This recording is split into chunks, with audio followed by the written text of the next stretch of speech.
Venâncio Mondlane está há cerca de 2 semanas a realizar um périplo pela Europa. Portugal, Alemanha, Suécia e Inglaterra são os países onde está a apresentar o projeto eleitoral para a presidência da República de Moçambique. Candidato independente, até aqui com o apoio da coligação Aliança Democrática, às eleições de 9 de outubro.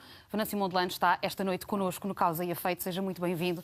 Obrigada pela sua presença. Começamos pelas notícias mais recentes, a exclusão em definitivo da coligação CAD pelo Conselho Constitucional.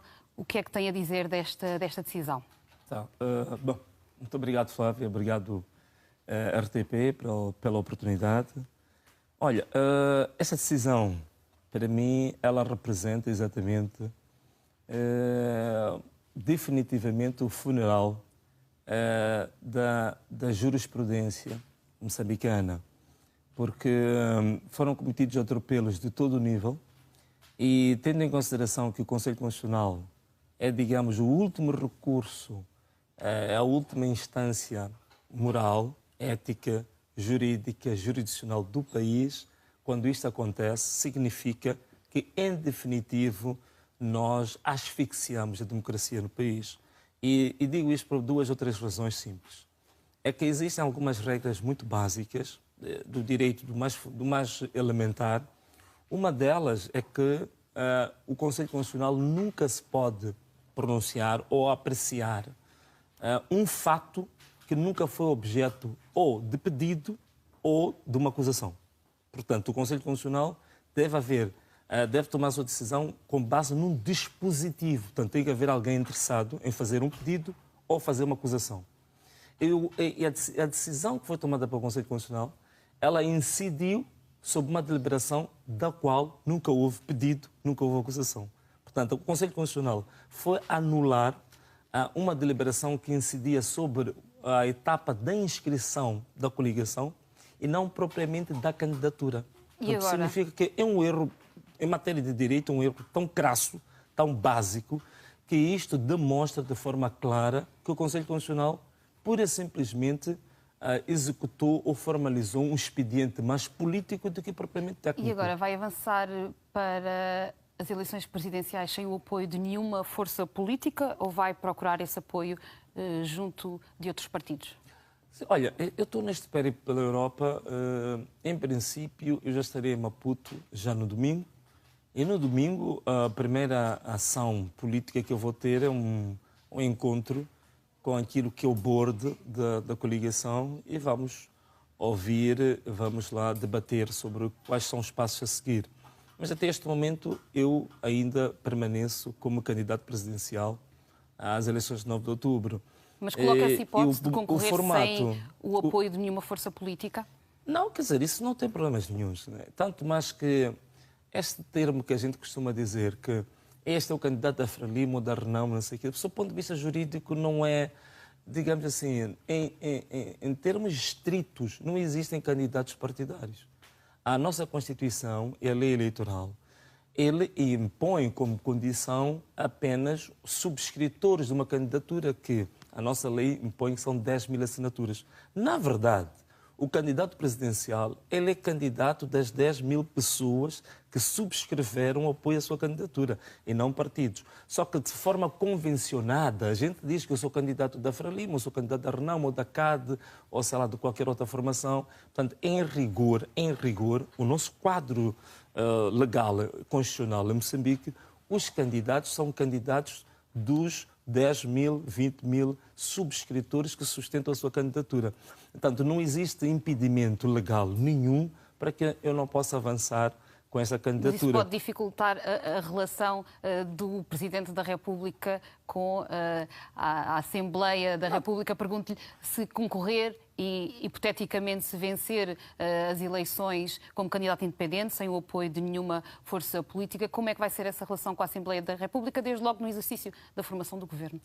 Olha, claramente que o exercício político ou a da atividade política é uma permanente e incessante a busca de consensos, e busca de pactos, e busca de equilíbrios. Então, logicamente, numa condição concreta, ter vencido as eleições, naturalmente que aí vamos ver dos vários cenários possíveis, como é que é possível nós viabilizarmos uma governação. Mas isso não pode, de forma nenhuma, levar-nos a sofrer por antecipação. Quer dizer, não vamos agora, digamos assim, anular todo um projeto político pelo medo do futuro. Quando chegarmos ao futuro, nós vamos nos adaptar ao futuro e vamos arranjar uma solução adequada, ajustada e consentânea com as circunstâncias concretas do pós-eleitoral. A sua viagem pela Europa está a chegar ao fim. De forma muito clara, quais é que foram os objetivos e que balanço é que faz dos encontros que teve nestes vários países? De forma muito breve. Objetivos foram basicamente 3 objetivos. Primeiro, era dar a conhecer o nosso projeto político para Moçambique. E não só o projeto político para Moçambique, mas o novo modelo de relações externas que nós queremos projetar pelo mundo. O segundo objetivo era, naturalmente, fazer pontes de cooperação política com vários partidos, países e organizações também não governamentais da sociedade civil relevantes nesses países, em que nós pudéssemos reforçar a nossa ação política. Por último, era dar a conhecer a estes países, partidos e organizações internacionais a situação concreta, política, económica e social que se vive em Moçambique, com particular destaque sobre a questão da tentativa de se extirpar em Moçambique o direito fundamental de participação política. Estou a falar do caso da CAD, que agora acabou se consumando com este acordo no Conselho Constitucional. Portanto, praticamente eram os 3 objetivos: dar a conhecer o nosso projeto político, fazer pontes ou alianças relevantes e, por último, dar a conhecer a situação política e económica em Moçambique, com destaque para a CAD. Os resultados foram positivíssimos, muito bons. A nossa porta de entrada para a Europa foi exatamente Portugal, nós iniciamos aqui. Encontrou-se com o Presidente da República Portuguesa, Marcelo Rebelo de Sousa. Antes desse encontro, disse que lhe iria pedir que deixasse a neutralidade. Pergunto-lhe se foi bem sucedido. Sim, a neutralidade no apoio a candidatos presidenciais em Moçambique. A mensagem passou e não houve nenhuma objeção por parte do Presidente da República relativamente, digamos assim, à nossa proposta. Tanto mais que não houve objeção também com o PSD. Nós tivemos um encontro com o PSD que foi frutuoso.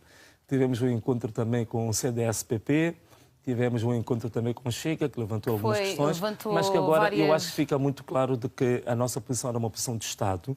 Portanto, nós estamos no território português, que é um Estado soberano, que tem as suas instituições, tem um Parlamento, e nós vamos fazer uma visita de cortesia ao Parlamento. Significa que nós, no Parlamento... Mas tenho que lhe perguntar sobre esse encontro com o Chega, que de facto levantou imensas críticas, um partido de extrema-direita, com questões consideradas racistas, xenófobas, políticas anti-imigração. E eu gostaria de lhe perguntar...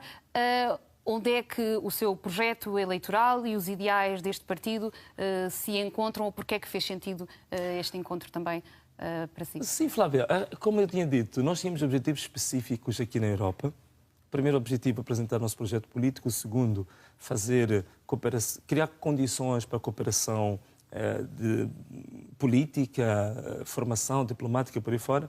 E, por último, dar a conhecer a situação política, económica e social de Moçambique. Este era o nosso objetivo. E este objetivo nós achamos que devíamos dar a conhecer a todas as forças relevantes e reconhecidas pelo país. Portanto, Portugal reconhece, no Parlamento português, reconhece 9 forças, penso eu, que são 9 partidos que existem no Parlamento português, são reconhecidas pelo governo português. Então, eu como moçambicano, eu como candidato presidencial, eu devo respeitar a soberania do Estado português.